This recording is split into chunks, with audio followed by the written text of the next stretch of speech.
What is going on, guys? Today Apple held their keynote at WWDC. They announced a lot of new software and products. So let's go ahead and talk about what they announced.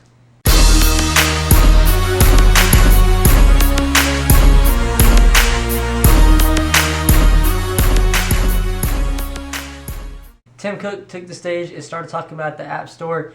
And next month, the App Store will be 5 years old. That's hard to believe. It seems like it just happened. All the iPhones just happened, but it's only in the App Store. Has a lot of different apps, and it's really cool. And it's hard to believe it's going to be 5 years old next month. It's really cool.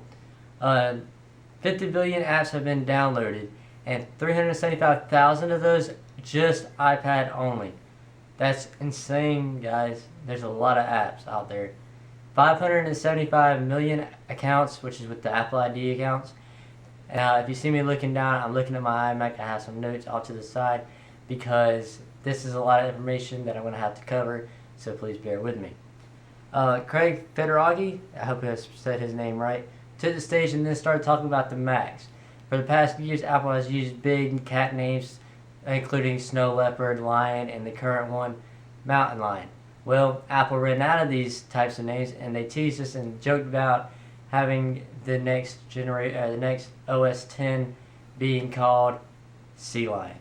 Now, I personally, I could work with that. Sea Lion sounds pretty cool. It's another lion name, so I'm down.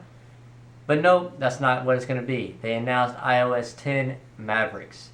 In OS 10 Mavericks, they have now included tab browsing and Finder windows.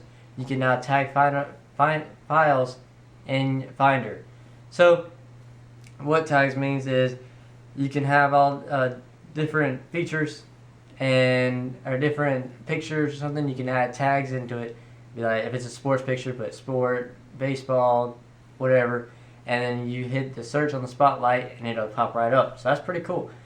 You can also have more features. There's also more features with using multiple displays, so that's cool for Mac users.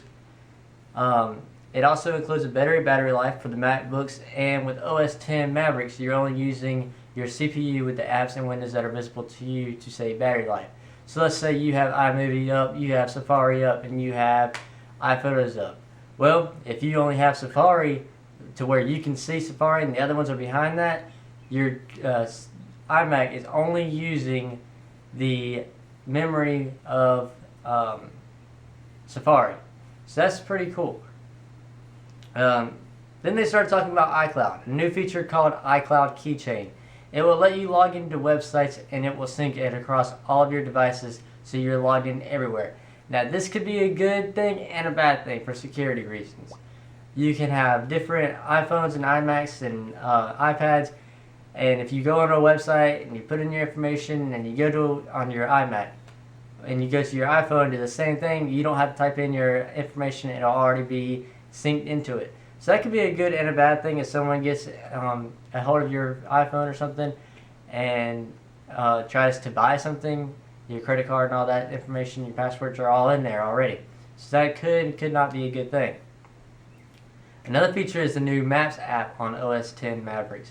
You can now have a route set up on your computer and you can have it sent right over to your iPhone.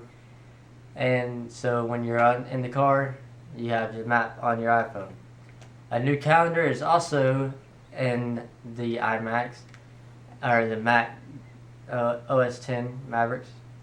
Also a new app, iTunes Radio. OS 10 Mavericks developer preview is now available to the public this fall. So that's cool. iTunes Radio, you'll be able to, it's kind of like Pandora and Spotify. You can add different playlists, and if you can listen to one song and you can play more like this and stuff like that. So that's pretty cool. You can also buy it, of course. Then they announced a new line of MacBook Airs. They now have an all-day battery life, a 9-hour battery on an inch and 12 hours on the 13-inch. That's pretty cool. And they're a lot thinner and nicer looking.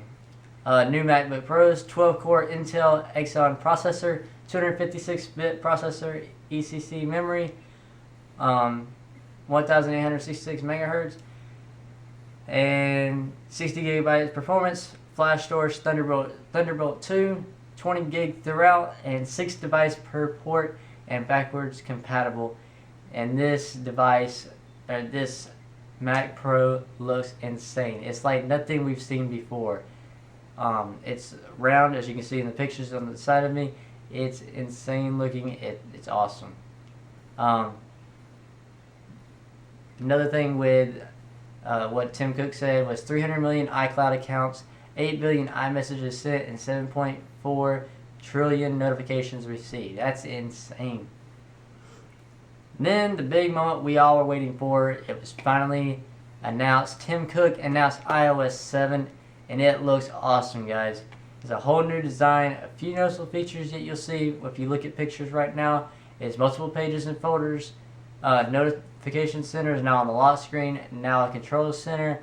There is now AirDrop and a smarter multitasking. There's also been a new camera app.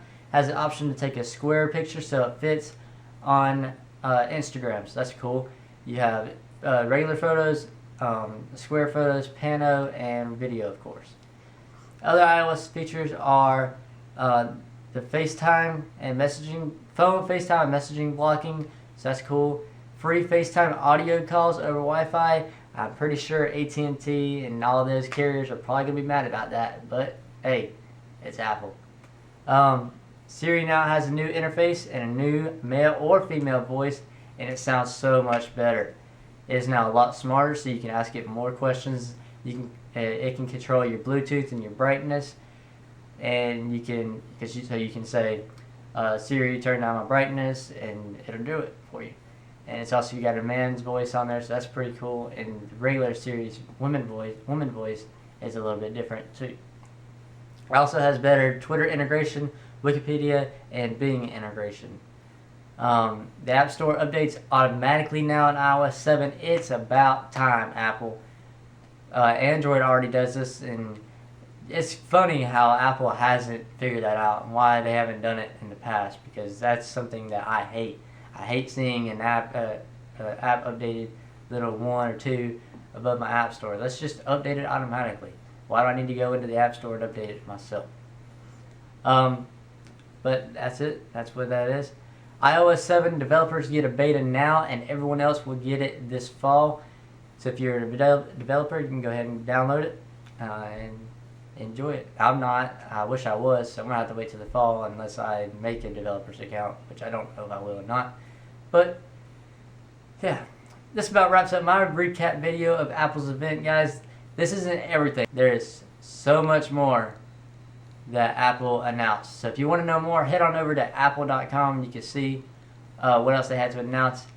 And after iOS 7 is released, I will make a separate video showing off some of the features in iOS 7. Hopefully you guys enjoy this. If you did, click that like button and leave some comments down below of what you're most excited for. And I'll catch you in the next one. Peace! For some reason these pictures wouldn't go into the video. So here they are. The first one was for the MacBook Airs, and these two last ones are the MacBook Pros.